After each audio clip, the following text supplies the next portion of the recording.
umaga po sa inyong lahat. Magandang umaga po, Father. Ikadalawang linggo ng Pasko ng muling pagkabuhay at ito ring araw na ito ay pinagdiriwang natin ang linggo ng banal na awa.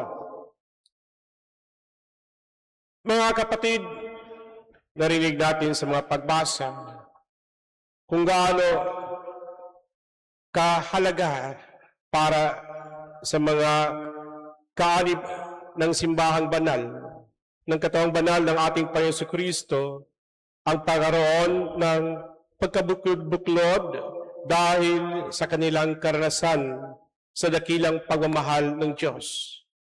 Na siya ring dakilang awang ipinaranas ng ating Panginoon Kristo, lalong-lalo na sa kanyang mga alagad, na ang iba'y siya'y ipagkanulo, ang iba naman hindi napahalagahan ang kanilang natutunan mula sa Panginoon.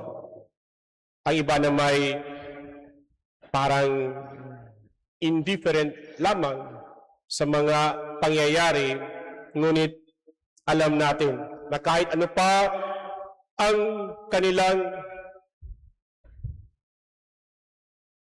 naramdaman noong mga araw na kung saan si Jesus ay kinuha sa kanila dahil sa akusasyon na siya ay anak ng Diyos. Alam natin na ang bawat isa sa kanila ay nagkasala dahil hindi sila naging tapat sa kanilang pagmamahal sa kanilang guro, sa kanilang Panginoon, si Jesus na taga Nazareth. Kaya kamangha-mangha sa kanila ang magpakita si Jesus na muling nabuhay. Ito ang nagbibigay sa kanila ng kadahilanan upang maging totoo sa kanilang pananampalataya at paniniwala. Nagkasala man sila dahil sa pagkakaroon ng hindi matapat na pagmamahal, ngunit mas dakila ang awa ng Panginoon para sa kanila, hindi lamang upang mabigyan ito ng kahalagahan para sa bawat pananampalataya sa kalooban ng bawat kaanib ng simbahang itinatag ng ating Panginoon Kristo, kundi para sa buong henerasyon na darating upang magkaroon sila ng paniniwala at katatagan ng kanilang pananampalataya sa ating Panginoong Kristong muling nabuhay. Kaya nga po mga kapatid, tayo tinawag na mga Easter people dahil gaano pa kahirap ang ating paglalakbay sa mundong ito upang marating natin ang buhay na walang hanggan, andoon pa rin ang kagalakan, ang kapayapaan, ang katiwasayan sa ating kalooban upang mabigyan natin ng totoong pagsasaksi ang buhay na pananampalatayang ibinahagi sa atin sa pamamagitan ng mga sinaunang Kristiyano, mga komunidad na nakaranas sa kadakilaan ng pagmamahal at abat-awa ng ating Panginoong Hesukristo. Paano natin mapagnilayan ang tungkol sa Divine Mercy Sunday na ito? Siguro naman, meron na sa inyo na nakapunta sa Poland, lalong-lalo na noong panahon ng Jubilee of the Greatest Mercy of God, July, noong 2016. Nagkaroon ako ng pagkakataon kasama ang kabataan ng Brazil na maranasan ang dalawang uri ng kung paano aramdamin ang buhay ng tao.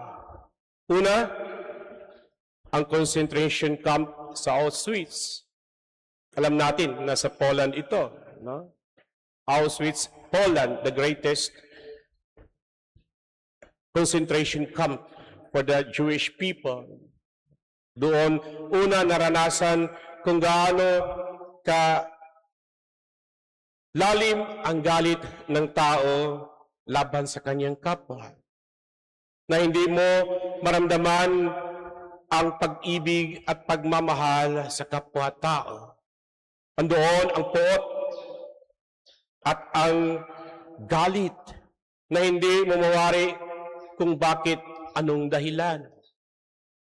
Sa kabilang ibayo naman, doon mo rin maramdaman kung saan nangyari ang papakita ni Jesus bilang banal na awa kay Faustina Kowalska, isang madre, na kung saan maramdaman mo ang kababaang loob na sa katauhan ng madring ito upang piliin siya ng Panginoon, upang siya maging apostolo ng banal na awa.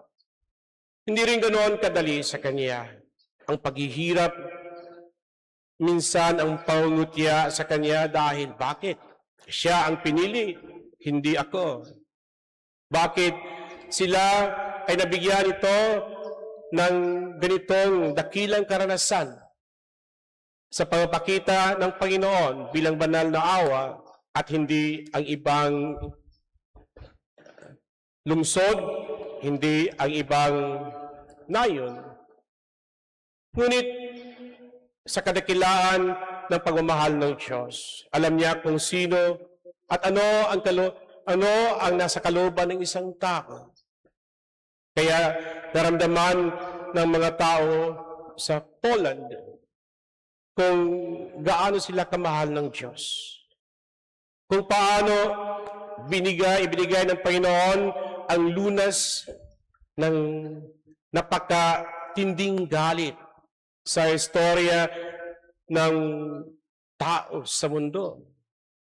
Mula sa pagkaroon ng kawalan, hindi lamang ng pagmamahal, kundi ng dignidad bilang tao, sila ay muli nagkakaroon ng kapayapaan dahil sa papakita ng ating Panginoon ng banal na awa.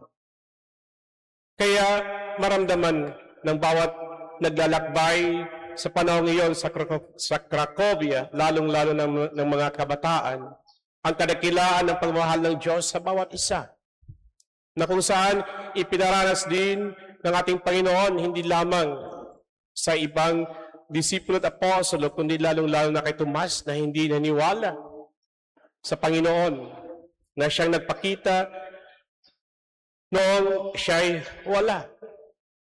Hindi ako mainiwala at hindi ko mailagay aking daliri sa kanyang sugat at hindi mailagay ang aking kamay doon sa kanyang tagiliran. Para bang nagiging existentialist, no? Si Tomas. Hindi ako mainiwala kung walang ebidensya. Hindi ako mainiwala kung hindi ko mailapat ang aking kamay, hindi ko mahawakan, hindi ko makikita, hindi ko marinig. First hand, dapat. Ngunit, sabi naman ng Panginoon, mapalad ang nangangalig kahit hindi na ako nakikita. Mapalad ang niniwala kahit ito'y narinig lamang sa pamagitan ng mga salaysay dahil alam ng Panginoon na ang kanyang pagpapakita at pagparanas sa kanyang muling pagkabuhay, ito ang magbigay lakas para sa bawat panampalataya sa kalooban ng taong matatag at matapat sa kanyang pagmamahal sa Panginoon. Ganito din ang dakilang awa, dakilang banal na awa ng Panginoon. Hindi man natin nakita, hindi man natin narinig, ngunit nasaksihan ng ating kaloob at naranasan ito. Sa bawat pagsambit sa banal na awa ng Panginoon, maramdaman ng tao ang kapayapaan at katiwasayan ng kanyang isip at kalooban. Ang kapayapaan ito, ang tinatawag nating shalom, ang siyang nagkaroon ng ibang kahulugan. Kasi Jesus ay nagbigay at nag-aalay ng kanyang buhay para sa atin at nalupig niya ang kasalanan upang tayo magbigyan ng kalayaan at maramdaman natin na may halaga tayo sa Diyos at tayo